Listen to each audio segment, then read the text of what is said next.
2024 has brought a lot of change to the Minnesota Vikings offense and specifically Justin Jefferson and his fantasy future. Should you be concerned? Let's talk about it.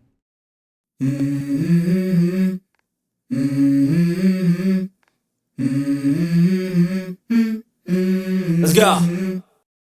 Hey guys, welcome back to another episode of Dynasty After Dark. I'm your host, Calvin Timms, and I am bringing you an interesting podcast here today. If you're a first-time listener, thanks for checking this out. Stick around to the end because I'm going to make a compelling case why maybe or maybe not, we'll see whether or not you should be concerned about Justin Jefferson in 2024. So I'm going to give you the pro and the negatives, the pros and cons for Justin Jefferson this year, and why there might be a little bit more concerning that we're kind of overlooking right now for an elite player, very good player, but situation might be a little bit sketchy right now. So we're going to talk about that here today, and thanks again for checking this video out. If you can, please subscribe to the channel. You'll hear all of our content that we're going to be putting out all off season long, and we're going to be changing things up just a little bit in the next couple of weeks, preparing a little bit of a different format for the podcast. So I think the standard goings that we're going to be doing over the next couple of weeks, the next couple of months, is Mondays will be the solo videos with me and my ugly mug, talking to you guys about a specific topic that I just want to go a little bit deeper in. Wednesdays will be me and Dale, my co-host, who's not on this one, but will be on the next one. Wednesdays will be me and Dale kind of talking about some of the bigger topics, rankings, things like that, team breakdowns, things like that, whatever we feel like talking about that week. And then we're going to be doing an extra special Friday episode as well, which we're going to be recapping that week in fantasy football. And some weeks it's going to be a little bit more busy than others. Like this week, there hasn't really been too much, but one thing we're going to be doing too is adding a fun feature of Twitter call-outs a little bit. If you like fantasy receipts, we're going to be doing something along the lines of that.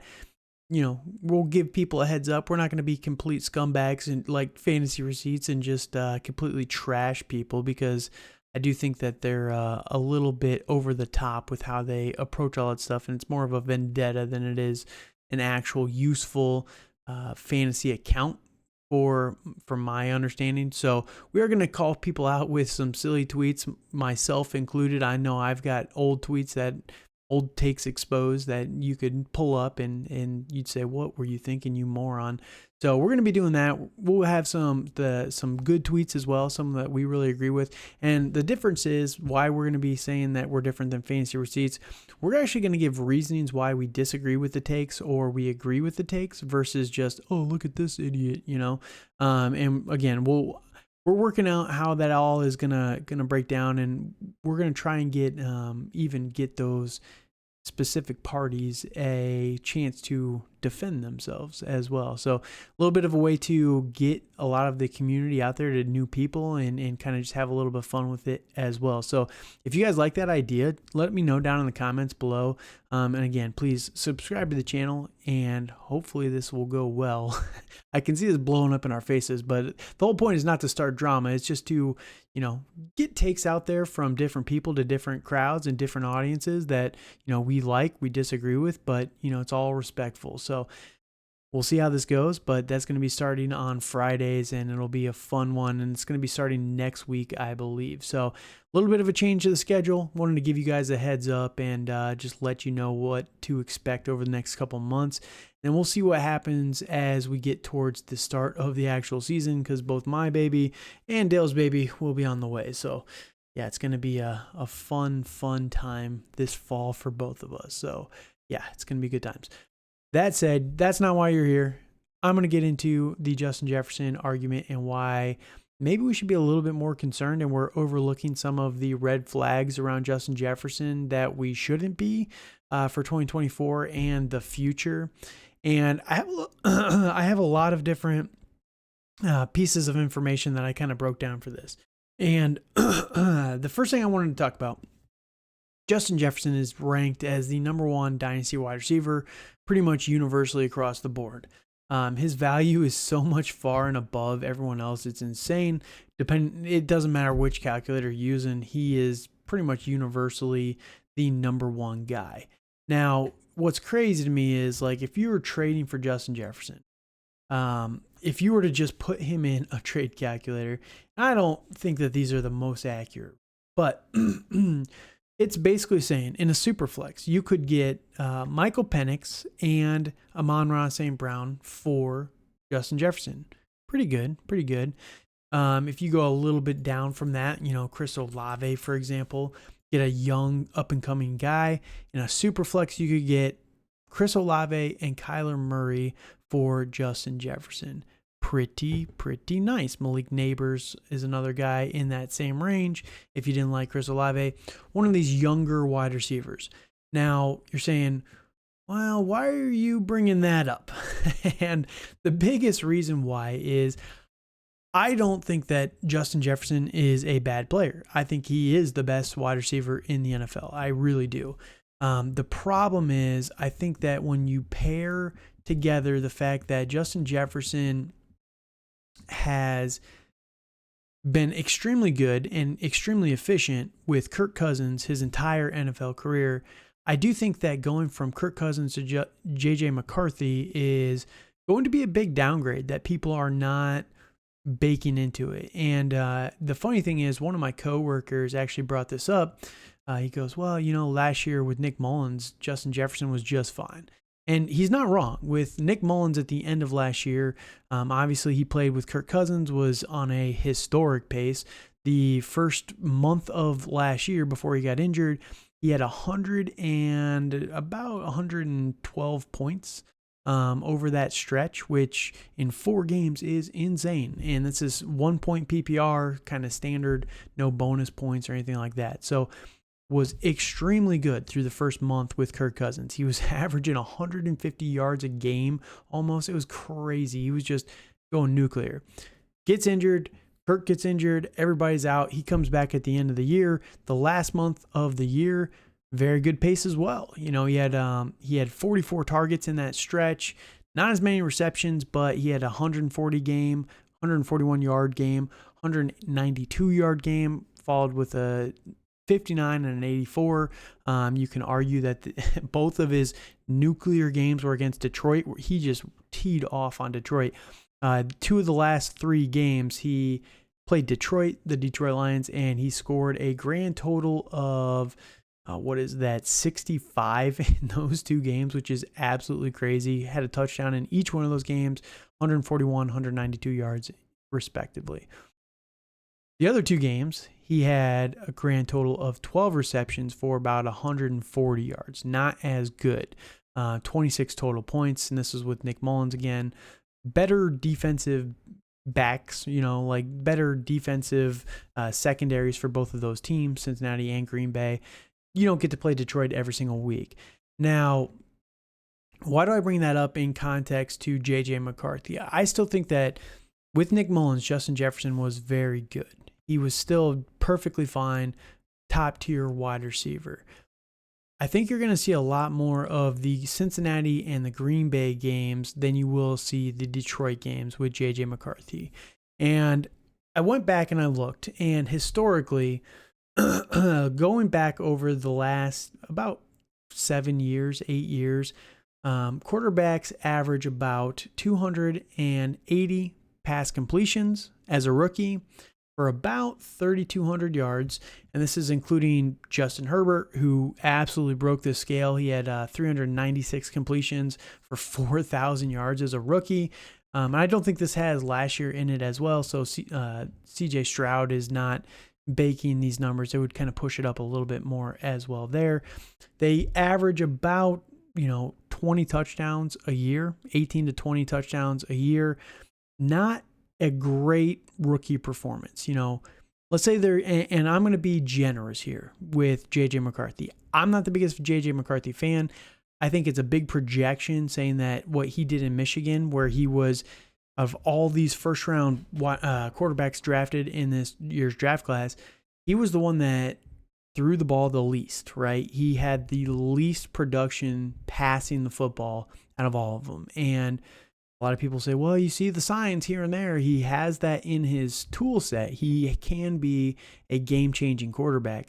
And I'm not saying that he can't be, but it is a little bit of a projection to say that he's going to be as good as Kirk Cousins or even Nick Mullins, who has been around the NFL for quite a while, and he's got quite a bit of experience as well. So, J.J. McCarthy, let's be generous with him here. Let's say he has 300 completions. That's about 15% more than the NFL average. I don't think he's going to be that high, to be honest with you, but we're going to be generous here. About 3,400 yards. He's going to have about 18 total touchdowns. Maybe, again, we'll be generous and say it's 20 total touchdowns. Justin Jefferson's always been very good in that department. I would pencil him down for about 6 touchdowns, 6 to 8. I think, 7 touchdowns is a very healthy number for Justin Jefferson with a rookie. Very solid numbers. I think if you take the target share that Justin Jefferson has had over his last 4 years, right, he's averaged about 33% target share in games where they really want to get him the ball. You got a few more weapons now. You've got Jordan Addison. They do have TJ Hawkinson at some point coming back. They did bring in Aaron Jones, have Ty Chandler. So it's not a completely devoid backfield where it's only Justin Jefferson. I'm still giving him about 30% of the target share on average for the whole season. I think that's fair for Justin Jefferson if he stays healthy. He's just that dominant. You're paying him $35 million a year now. Congratulations, Justin Jefferson. You got paid, man. That is a lot of money. He's making more than a lot of quarterbacks right now, which is insane. He deserves it. He definitely deserves it. So that said, they are going to try and feature the ever-loving hell out of Justin Jefferson next year. So even 35% of those completions. So 300 completions on average for a quarterback.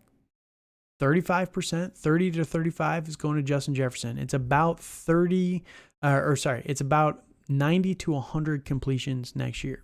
In a full PPR, I think that he's going to average about 1,300 yards. Again, not an amazing rookie performance. If a third of his yards, if he's averaging 3,400 yards, a third of that is about 1,130. I'm giving a little bit more for Justin Jefferson just because he is that dude. Let's say he gets 1,300 yards receiving, 100 receptions, 1,300 receiving yards, 7 touchdowns. That puts him right at wide receiver number 12 last year. Nico Collins, just above Nico Collins last year. And this is why I do think it's a little concerning for me, for Justin Jefferson, in terms of he's going to underperform his current value. Now, you can make the argument in year 2, Justin McCarthy. That's going to be like the Wilson to Wilson in New York for the few years and few games that Zach Wilson and Garrett Wilson played together. But that aside, I do think that it's going to be, again, if it's already a stretch to say that J.J. McCarthy is going to adapt to the NFL and show a lot more in the passing game than he has through his entire college career, saying that he's going to be even better in year 2 it's tough, right? But man, that's going to have to take a massive, drastic uptick from year 1 to year 2 to vault Justin Jefferson back up into that top 5. Top 5 last year, you were talking, A.J. Brown was the number 5 wide receiver last year, which does not feel like it, but he had 106 receptions for 1,500 yards and 7 touchdowns. Not crazy, not too far off of what we had for Justin Jefferson, but he's got to outproduce in year 2 versus year 1. So again, you're probably talking 2, maybe 3 years if J.J. McCarthy is an NFL quarterback and can take that leap to the NFL. You're probably talking 2026 before Justin Jefferson can cement himself as a top 5 wide receiver in production again. And we're talking purely production right now. Value, I don't think he's ever going to drop out of the top 5 in the next decade, right? He's going to be up the number 1 for this year. He's going to have a little bit of a ding. He'll probably move from 1 to 2 or 3, similar to how we've seen Jamar Chase kind of move up and down, CeeDee Lamb kind of up and down. But he's going to be cemented as probably the 1 or the 2 next year. He has a little bit of a down year in 2025, though. maybe he starts to fall down to number 4. And this is why I was looking at his trade value and who you could get for Justin Jefferson.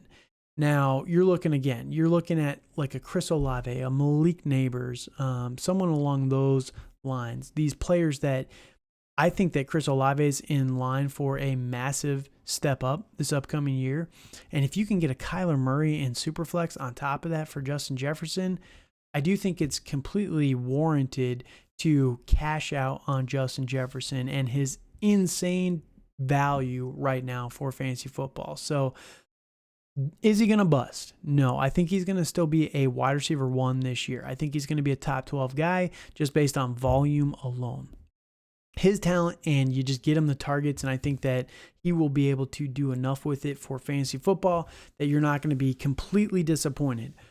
That said, though, for Dynasty, he's currently the number 1 wide receiver.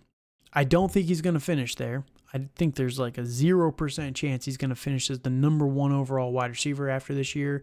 I don't think it's a pretty big stretch to say that a rookie quarterback is going to feed him to be a top 5 guy. And again, if he's not in that top 5 this year, it's going to be an even bigger stretch to say that, oh, well, J.J. McCarthy's going to fix that in year 2 and just suddenly vault Justin Jefferson back up there. By that time, you'll again have T.J. Hawkinson playing full time. Jordan Addison will be a little bit more developed in this team. And maybe that 35% target share comes down to 27%, 25% for Justin Jefferson. Still a stud, still getting a bulk of the targets for the entire team, but it's not as dominant as it's been. And all of a sudden, that number 1 fantasy value, you see it all the time. They start to slip. Michael Thomas was this way after that massive outlier year where he set the career year of receptions in a season, right? Number 1 wide receiver.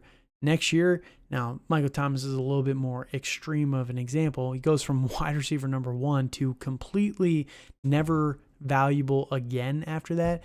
He held his value for a little while, but he was the number 1 guy, gets injured, disappears that season, comes back at the end of the year. People are like, maybe it'll be something again.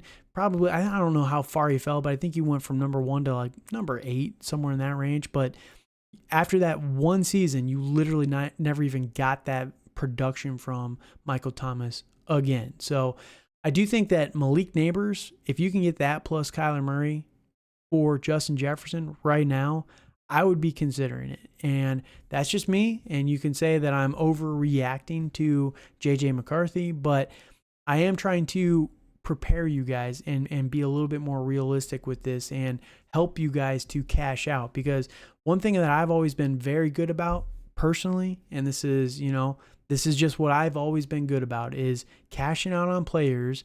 And sometimes I cash out too soon on them, I will admit, but these big names, I've always had a track record of cashing out at the perfect time, right before their value completely peaks. You don't want to sell them on the downtrend. You want to hit them right before or right at that peak before they start to fall off. So Justin Jefferson, an amazing player.